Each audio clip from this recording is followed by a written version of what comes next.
शहर की जिंदगी बहुत तेज होती है। यहाँ लोग वक्त बचाने के लिए हर चीज मशीन से करना चाहते हैं, खाना, रिश्ते और कभी-कभी एहसास भी। पर क्या मशीन से बना खाना माँ के हाथ के स्वाद की बराबरी कर सकता है? और क्या आसानी हमेशा सही होती है? ये कहानी है नंदीपुर शहर की कृष्णा कॉलोनी की एक फ्लैट में रहती थी शारदा देवी। रोज सुबह वो रसोई में जाकर फ्रिज का दरवाजा खोलती थी। शारदा देवी अंदर ही अंदर। सब कुछ मिलता है शहर में, पर जो चीज चाहिए वही नहीं मिलता। अमन चुपचाप रसोई के दरवाजे पर खड़ा था। माँ, आप रोज इतनी सुबह क्यों उठ जाती हो? नींद आ जाए तो उठती ही नहीं बेटा। अमन मन में। मैं माँ को फिर से मुस्कुराता हुआ देखना चाहता हूँ। मम्मी जी मॉल की फ्रेश वेजिटेबल्स लाई, वो बिल्कुल हाइजीन होंगी बेटा, पर इनमें वो खुशबू नहीं जो भूख जगाए। मेहा के लिए ये सिर्फ रूटीन था, पर शारदा देवी के लिए ये अपने गांव की यादों का सवाल था। शाम को पूरा परिवार डिनर टेबल पर बैठा। मैंने आज पास्ता बनाया है, स्वादिष्ट और जल्दी बन भी गया। पास्ता ठीक है नेहा, पर रोज एक जैसा। ऑफिस के बाद इतना ही हो पाता है। शारदा देवी चुपचाप खाना खाते हुए। माँ, आप कम क्यों खा रही हो? भूख कम है बेटा। सच ये था कि भूख नहीं, मन भरा हुआ था। उस रात बालकनी में कुणाल और अमन खड़े थे। माँ पहले जैसी नहीं रही। इस घर में सब कुछ फास्ट हो गया है, सिर्फ इमोशंस स्लो पर गए हैं। तो फिर स्लो का बटन ढूंढना पड़ेगा। अमन के लिए वो बटन शादी का फैसला बन चुका था। दूर सुंदरपुर गांव में सुबह मिट्टी की खुशबू के साथ होती थी। यही रहती थी सीता। ताजी सब्जी हो तो आधा खाना वैसा ही अच्छा बन जाता है। सीता, रसोई घर का दिल होता है। दिल ठीक रखा तो घर अपने आप ठीक रहेगा। उस माँ की बातों में सालों का अनुभव था। शादी के एक दिन पहले सीता अपनी माँ के पास बैठी थी। माँ, अगर मुझे शहर में अपनाया नहीं गया तो? बेटा, अपनापन मांगा नहीं जाता, दिया जाता है। तुम अपना सच मत छोड़ना, धीरे धीरे घर खुद बदलेगा।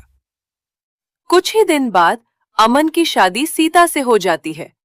शादी के बाद विदाई का वक्त आया। तुम सिर्फ बहू बनने नहीं जा रही हो, घर बनाने भी जा रही हो। शादी के बाद सीता के लिए शहर आसान नहीं था। लिफ्ट, ट्रैफिक और बंद रसोई।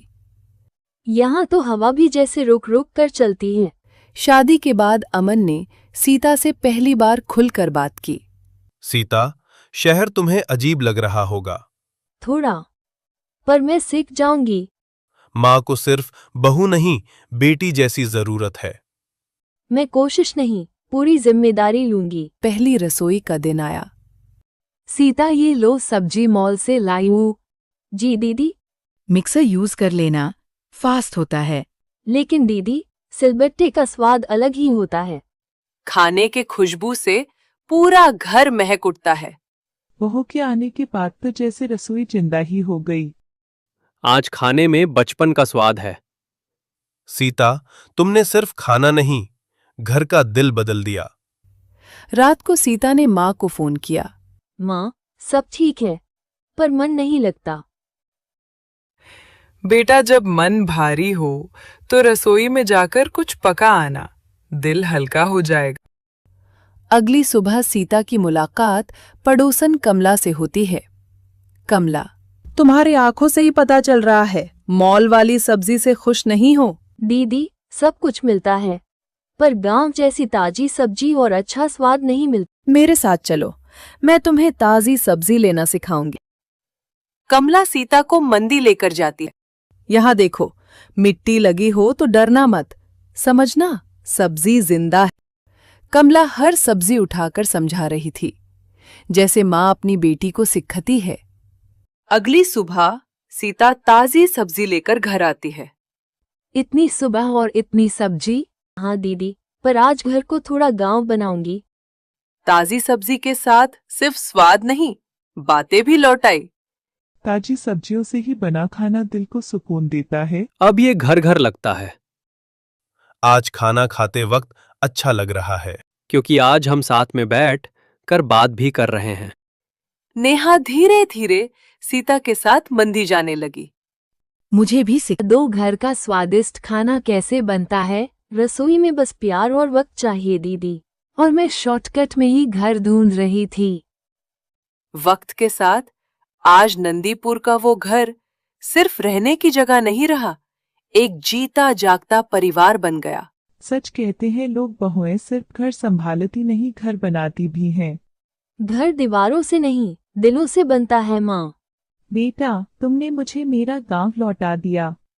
जो चीज धरती से जुड़ी होती है वही जिंदगी को सच में पुष्ट करती है। असली स्वाद पैसों में नहीं, समझ, मेहनत और संस्कार में होता है।